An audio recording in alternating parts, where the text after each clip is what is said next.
Inggris, negara yang bangga dengan toleransi dan keberagamannya, telah diguncang oleh serangkaian peristiwa meresahkan yang membuat banyak orang mempertanyakan sendi-sendi masyarakatnya. Di kota-kota di seluruh negeri, gelombang kekerasan sayap kanan telah meletus, menargetkan beberapa anggota masyarakat yang paling rentan, para pencari suaka. Serangan-serangan ini bukanlah insiden yang terisolasi, tetapi bagian dari tren yang berkembang, yang mengancam keselamatan dan kesejahteraan banyak orang. Lonjakan kebencian ini, yang dipicu oleh campuran racun dari misinformasi online dan sentimen anti-imigran, telah membuat masyarakat terguncang dan mengungkap sisi buruk ekstremisme yang membara di bawah permukaan. Platform media sosial telah menjadi tempat berkembang biaknya narasi palsu yang memicu rasa takut dan kemarahan. Dari jalanan Rotherham hingga jantung Tamworth, pola yang mengerikan telah muncul. Massa yang dipicu oleh prasangka dan amarah menyerang hotel-hotel yang menampung para pencari suaka. Ledakan kekerasan ini seringkali diatur oleh kelompok-kelompok terorganisir dengan agenda yang jelas untuk menyebarkan kebencian dan perpecahan. Tindakan kekerasan ini, yang seringkali disertai dengan retorika dan citra kebencian, adalah pengingat nyata akan rapuhnya perdamaian dan ancaman ekstremisme yang selalu ada. Grafiti dan tanda-tanda yang menyinggung berfungsi sebagai bukti visual dari kebencian yang mengakar dalam. Inggris berada di persimpangan jalan, dipaksa untuk menghadapi kenyataan yang tidak nyaman tentang perpecahan yang mengakar dalam masyarakatnya. Bendera yang robek melambangkan sebuah bangsa yang bergulat dengan identitas dan nilai-nilainya. Pertanyaannya sekarang adalah, apakah bangsa ini dapat menyembuhkan luka-luka ini dan menemukan jalan menuju masa depan yang lebih inklusif dan penuh kasih sayang? Acara-acara komunitas dan demonstrasi damai menawarkan secercah harapan, menunjukkan bahwa persatuan dan pengertian adalah mungkin. Nama Rotherham dan Tamworth akan selamanya terukir dalam sejarah Inggris sebagai tempat di mana kebencian muncul, meninggalkan bekas yang tak terhapuskan dalam ingatan kolektif bangsa. Pada bulan Februari 2024, kota-kota ini menjadi pusat kekerasan sayap kanan, menyaksikan pemandangan kekacauan dan kehancuran yang mengejutkan bangsa ini hingga ke intinya, mengguncang fondasi komunitas dan keselamatan. Di Rotherham, gerombolan ratusan orang menyerbu Holiday Inn Express, akomodasi yang dikenal untuk pencari suaka, mengubah tempat perlindungan menjadi medan pertempuran. Mereka melemparkan batu bata dan kembang api, memecahkan jendela dan membakar. Sementara keluarga-keluarga yang ketakutan berlindung di dalam, mengkhawatirkan hidup mereka di tengah serangan yang tak henti-hentinya. Di Tamworth, pemandangan serupa terjadi ketika sekelompok perusuh menargetkan hotel lain yang menampung para pencari suaka, menyebarkan pesan kebencian dan kekerasan mereka. Serangan-serangan itu yang ditandai dengan pengabaian total terhadap kehidupan dan harta benda manusia, meninggalkan jejak kehancuran dan ketakutan, melukai masyarakat secara mendalam. Insiden-insiden ini bukanlah tindakan vandalisme yang terisolasi, melainkan serangan terencana yang dimotivasi oleh kebencian dan prasangka, direncanakan dengan cermat untuk menanamkan rasa takut dan perpecahan. Kekerasan di Rotherham dan Tamworth menjadi panggilan untuk Inggris, mengungkap kemarahan dan xenofobia yang membara di bawah permukaan, menuntut perhatian dan tindakan segera dari masyarakat dan para pemimpin.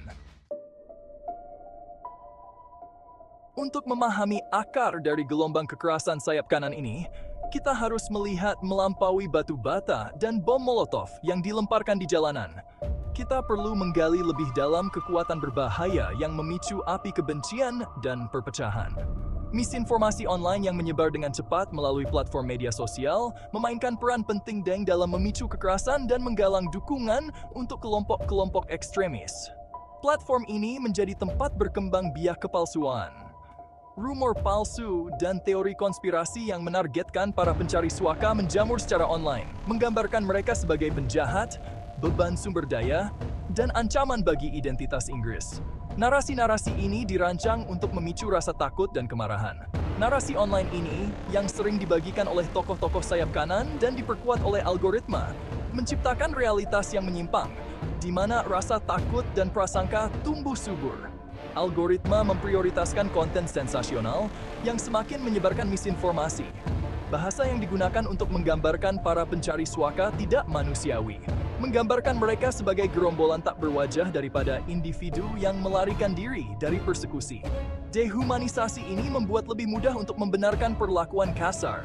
Manipulasi informasi yang disengaja ini menciptakan iklim ketakutan dan ketidakpercayaan, sehingga lebih mudah bagi kelompok ekstremis untuk mengeksploitasi kecemasan sosial yang ada dan merekrut anggota baru. Siklus misinformasi dan ketakutan terus berkembang, menciptakan lingkaran setan yang berbahaya. Kekerasan di Rotherham dan Tamworth mengirimkan gelombang kejut ke seluruh masyarakat Inggris, memicu gelombang kecaman dari politisi, tokoh masyarakat, dan publik. Perdana Menteri Keir Starmer mengecam serangan itu sebagai penghinaan terhadap nilai-nilai kita dan bersumpah untuk membawa para pelaku ke pengadilan. Menteri Dalam Negeri Yvette Cooper berjanji untuk meningkatkan keamanan di akomodasi pencari suaka dan mengumumkan tindakan keras terhadap ujaran kebencian online. Namun, tanggapan pemerintah disambut dengan reaksi beragam. Beberapa memuji kecaman cepat terhadap kekerasan, sementara yang lain mengkritiknya sebagai terlalu sedikit, terlalu terlambat. Para kritikus berpendapat bahwa pemerintah telah gagal untuk mengatasi masalah sosial dan ekonomi yang mendasari, yang berkontribusi pada munculnya ekstremisme sayap kanan. Mereka menunjuk pada tahun-tahun penghematan, pemotongan layanan publik, dan retorika yang memecah belah tentang imigrasi sebagai menciptakan lahan subur bagi kebencian dan perpecahan. Dalam beberapa tahun terakhir, kita telah melihat peningkatan yang mengkhawatirkan dalam protes sayap kanan di seluruh dunia. Demonstrasi ini, yang seringkali dipicu oleh misinformasi dan ketakutan, telah mendapatkan momentum di berbagai negara. Penyebaran protes ini bukan hanya masalah lokal, tetapi fenomena global, berdampak pada masyarakat di berbagai tingkatan. Gerakan sayap kanan tidak hanya memperkuat kebencian, tetapi juga telah mengatur kekerasan. Melalui media sosial dan platform lainnya, kelompok-kelompok ini telah menyebarkan ideologi toksik mereka yang mengarah pada konsekuensi dunia nyata. Kekerasan yang berasal dari retorika ini adalah pengingat nyata akan bahaya yang ditimbulkan oleh ujaran kebencian dan propaganda ekstremis yang tidak terkendali. Xenofobia telah menjadi prinsip utama dari agenda sayap kanan. Dengan mengeksploitasi kecemasan ekonomi dan ketakutan budaya, kelompok-kelompok ini telah memperketat cengkeraman mereka pada masyarakat. Dampaknya dirasakan di masyarakat di seluruh dunia, ya, karena perpecahan semakin dalam dan kepercayaan terkikis. Ini adalah contoh mengerikan tentang bagaimana rasa takut dapat dipersenjatai untuk melayani agenda politik. Untuk memerangi kebangkitan ekstremisme sayap kanan, kita harus mengatasi akar dari kebencian. Ini melibatkan promosi pendidikan, mendorong dialog, dan membangun komunitas yang inklusif. Dengan memahami penyebab yang mendasari dan bekerja bersama, kita dapat mencegah kekerasan di masa depan dan menciptakan masyarakat yang lebih adil dan setara untuk semua.